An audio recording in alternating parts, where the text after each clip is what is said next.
নমস্কাৰ। বহুত আবেগিক হৈ মই আজি দুআষাৰ কথা ক'বলৈ লৈছোঁ। অসমৰ বিশিষ্ট সংগীত শিল্পী জুবিন গাৰ্গ এতিয়া আমাৰ মাজত নাই। বহুত দুখৰ কথা। অসমে এটা ডাঙৰ সম্পদ হেৰুৱালে, যিটো আমি কেতিয়াও পূৰাব নোৱাৰোঁ।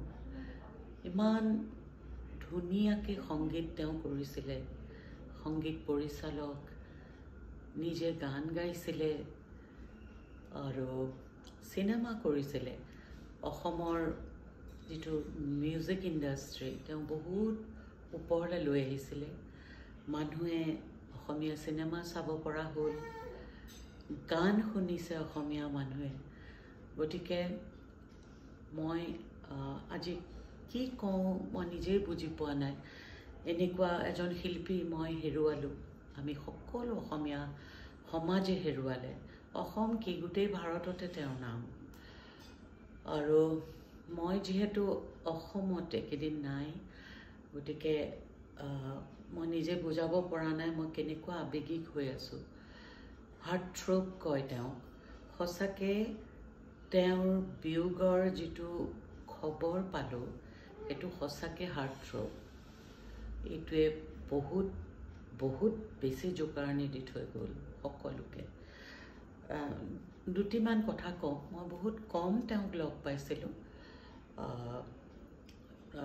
2000ত মই তেওঁক বম্বেত পাইছিলোঁ, যতীন শৰ্মাৰ ষ্টুডিঅ'ত। প্ৰথম যতীন শৰ্মাৰ ষ্টুডিঅ'ত তেওঁ এটা ৰেকৰ্ডিঙত গান গাই আছিলে, আৰু তাৰ পিছতে মোৰো অকণমান এটা গানৰ ৰেকৰ্ডিং আছিলে। তো তেওঁ গান গাই যেতিয়া ওলাই আহিছিলে, মই তাতে বহি আছিলোঁ ৰেকৰ্ডিং ষ্টুডিঅ'টোৰ বাহিৰত। তেওঁ মোক দেখিছে, কিন্তু আগবাঢ়ি গুচি গ'ল।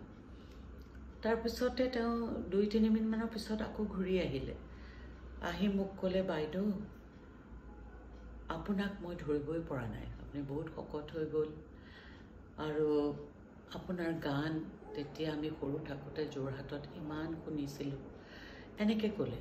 তেতিয়া মই তাক তেওঁক ক'লোঁ যে তুমি যে এইখিনি কথা কৈছা, মোৰ সঁচাই বহুত ভাল লাগিছে, এনেকৈ ক'লোঁ। তাৰপিছত আৰু এবাৰ দীপালী পেহীৰ ঘৰত, দীপালী বৰঠাকুৰ মোৰ পেহীৰ ঘৰত তেওঁ আহিছিলে বিহুৰ প্ৰগ্ৰেম কৰি। ৰাতিপুৱাৰ সময়ত আহিছে আৰু পেহীক হাতে ভৰিয়ে ধৰি কৈছে যে বাইদেউ, দীপালী বাইদেউ, আজি আপুনি সোণৰ খাৰু নালাগে, মোকতো আকৌ গাব লাগিব। পেহীয়ে কৈছে মই অসুখীয়া, মই কেনেকৈ গাম, মই গান গাব নোৱাৰোঁ। কিন্তু তেওঁ শুনা নাই, বাৰে বাৰে কৈ আছে যে আপুনি গীতটি গাব লাগিব। তো পেহীয়ে লাষ্টত মোলৈ ফোন কৰিলে, যে ক'লে যে ইয়াক অকণমান বুজাচোন, মইতো গাব নোৱাৰোঁ। তেতিয়া মই ক'লোঁ, জুবিন তুমি বেছি পেহীক নক'বা, কাৰণ পেহীয়ে গীত গাব নোৱাৰে। তেতিয়া সি অলপমান দেৰি ৰ'লে, কৈছে মই অকণমান জোৰ দিলে হয়তো বাইদেউ গাব পাৰিব।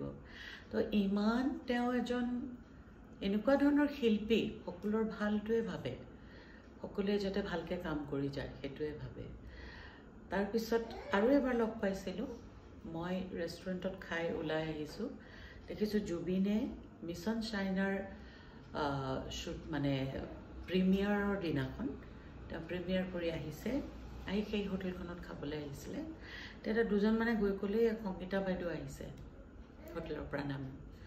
তেতিয়া মোক সি দেখিয়ে গবা মাৰি ধৰিলে, বাইদেউ মোৰ চিনেমাখনৰ কাৰণে আপুনি আশীৰ্বাদ কৰিব। মই কৈছোঁ যে মই কি আশীৰ্বাদ কৰিম, তোমাৰ চিনেমা এনেও চলিব। তেতিয়া সি ক'লে নহয় আপুনি আশীৰ্বাদ কৰিবই লাগিব। মই তেতিয়া বেষ্ট উইচেছ দিলোঁ।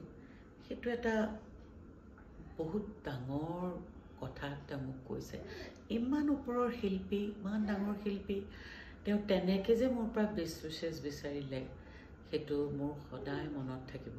কিন্তু এখন ফটো লোৱা নহ'লে, যিটো মোৰ দুখ এতিয়ালৈকে আছে। আৰু কাইলৈ তেওঁ ক্ৰিমেশ্যন হ'ব, বহুত বেছি বেয়া লাগিছে। মই যিহেতু অসমত নাই, অসমৰ বাহিৰত আছোঁ, মই নিজে গৈ উপস্থিত থাকিব নোৱাৰাৰ বাবে বহুত বেয়া লাগিছে। কাইলৈ পৰহিলে ক্ৰিমেশ্যন যাতে ভালকৈ হৈ যায়, শান্তিপূৰ্ণভাৱে ভাল হৈ যায়, ভালকৈ হৈ যাওক আৰু তেওঁৰ আত্মাৰ শান্তিৰ বাবে মই ভগৱানৰ ওচৰত প্ৰাৰ্থনা